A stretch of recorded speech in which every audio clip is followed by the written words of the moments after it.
value. Now, where did the dollar come from? Originally, private coin makers made all of the money. But of course, like all good things, the government has to get involved. Kings started to want their faces on coins. So they took control of the money market. And when they wanted to go to war or do something that they didn't have enough money for, they got the idea that they could shave off the exterior of the coins, maybe take off about a tenth of the coins. And they'd keep the shavings for themselves and put the lower weight coins back into circulation. This was called coin clipping. Of course, people caught onto it and they were like, hey, my 1 ounce gold coin doesn't weigh an ounce anymore. And so governments got a little bit more creative and they started adding an inferior metal so that it was half gold and half cheap metal. And the king was happy, thinking, everybody still got just as many coins as before, and now the king has enough money to go to war or start a social security program. Of course, this only led to the debasement in each coin's value, and instead of a cow costing 1 gold coin, now cows are costing 2 gold coins.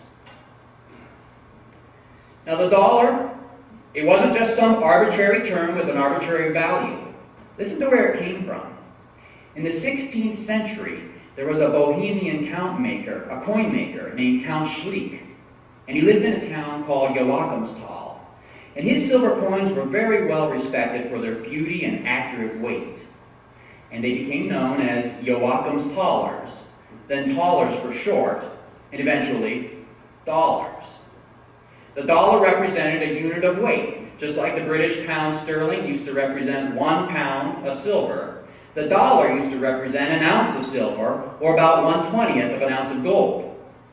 In the 18th century colonial America, paper was tried as money, and it was disastrous. That's where we get the phrase, not worth a continental. Obviously, paper holds little intrinsic value, and it's easily inflated, which is why in the Constitution, only gold and silver are money. The founders were very concerned about this destruction caused by the paper money. Here's a little collection of James Madison's thoughts on it. He calls it an epidemic malady, a failure of experiments, a fictitious money that feeds the spirit of extravagance. When it hits the marketplace, depreciation is inevitable. It oppresses and is an evil scheme of injustice. But then throughout the 1800s and all the way up to 1913, when the Federal Reserve was finally created, the dollar increased in purchasing power. But since 1913, the dollar has completely plummeted, losing 95% of its value. Now, wouldn't you think that government might be a little helpful in protecting our money? No. 1933 was the year Americans were forced to stop using gold money. During the Depression, President Roosevelt made it illegal for Americans to own gold. If you didn't turn in your gold to the U.S. Treasury, the fine was possibly up to $10,000 and or up to 10 years in prison, plus the possible confiscation of all of your gold. Well, after World War II, we got what was called the Bretton Woods Agreement. And this was a kind of phony gold standard which convinced the world to stay on a permanent paper money standard and accept the dollar as a new world reserve currency. But not to worry, we told them, because the dollar would always be backed by gold, and these countries could convert their dollars at any time at the new rate of about $35 per ounce. We said, literally, quote, the dollar is as good as gold. Well, over the next 25 years, the money printing presses ran nonstop, so much so that the world saw the dollars they held diminish in value right before their eyes, and countries began exchanging their paper dollars at alarming rates. In 1945, America had about 800 million ounces of gold, but by 1971, it was down to about 285 million ounces.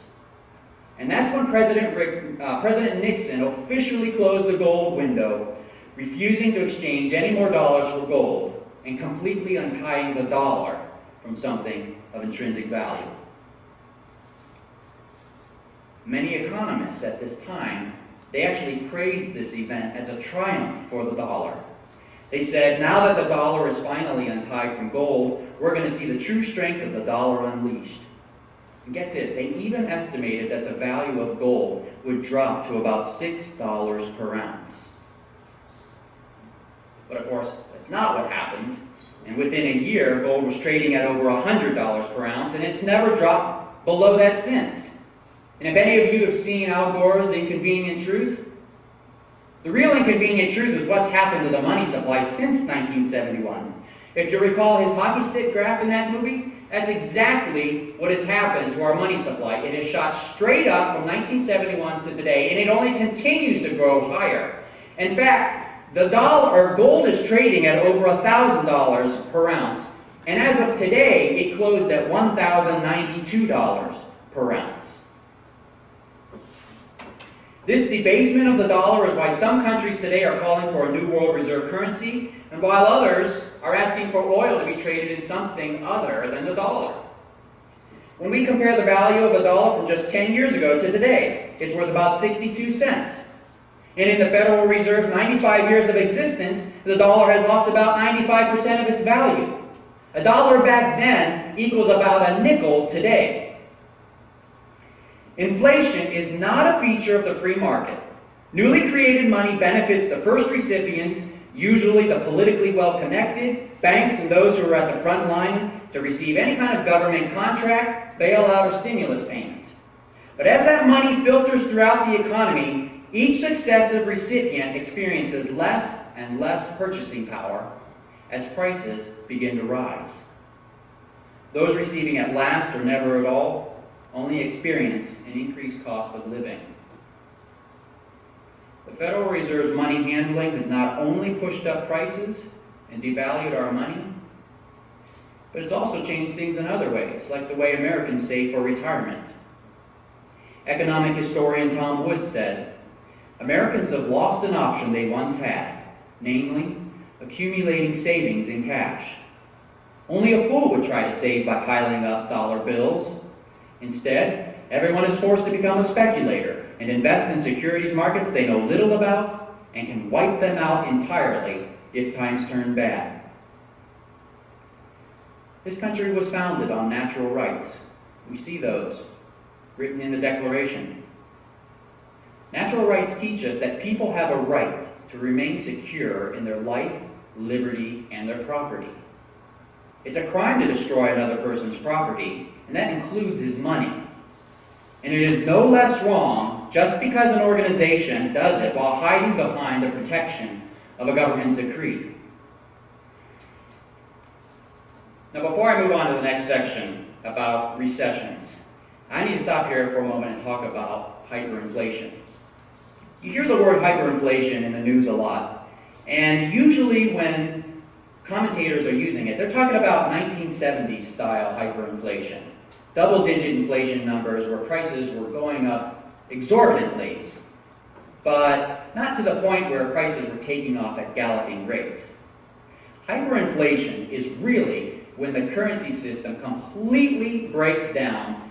The country has to wipe the slate clean and start over with a brand new money. Some examples of this. Zimbabwe. They're going through hyperinflation right now. Last year, their prices were doubling at nearly twice the amount per hour, or per day. They were doubling at nearly every 24 hours. Now, how bad did it get? This past January, they had to issue some new dollar bills. You know, like we have a $10 bill, $20 bill, $50 bill. They had to issue last January a $100 trillion bill. Now, some of the most famous episodes of hyperinflation are from 1923's Weimar Republic, Germany. And you've probably seen pictures of it in textbooks or looked at them online. Kids are playing with the money. People burned it for fuel. They wallpapered their walls with it. It's a horrible, horrible situation. This is how bad hyperinflation can be. In 1920, a loaf of bread in Germany cost 2 marks. But in September of 1923, a loaf of bread cost 10 million marks. A couple of weeks later, it cost 50 million marks. And by mid-October, it cost 500 million marks. When hyperinflation kicks in, it takes off at exponential rates. Now, some of the stories from there are really funny, but I'm sure they weren't at the time. But people started being paid 2 or 3 times per day. So wives would run down to the husband's business. When the husband got